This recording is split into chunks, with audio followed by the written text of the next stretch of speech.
Hey guys, you ever watch Enemy at the Gates and get chills thinking, this is exactly how Stalingrad went down. Jude Law as the sniper. That insane duel. The pure chaos. Solid movie, right? But hold up. Historians have been studying this 2001 blockbuster for 25 years, and the latest deep dives still say the same thing. It's entertaining.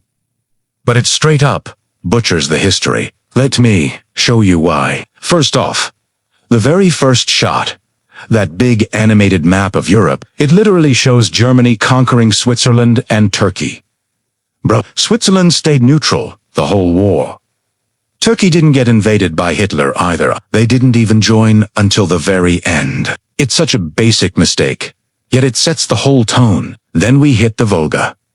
Vasily Zaytsev rolls up in locked boxcars.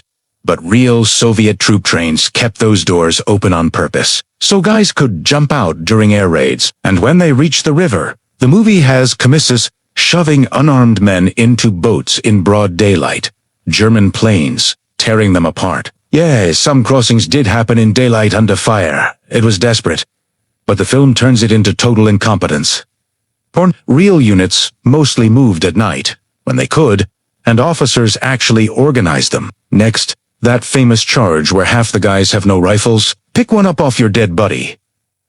That nightmare actually happened, but way back in the total chaos of 1941, right after the surprise invasion by Stalingrad in 42, no evidence. Not one report of Soviet troops being sent in without guns. And those human wave attacks against machine guns. Pure Hollywood drama. The Red Army wasn't tea. That's stupid. But the whole movie hangs on this epic duel between Zaytsev and German Major Erwin Kig.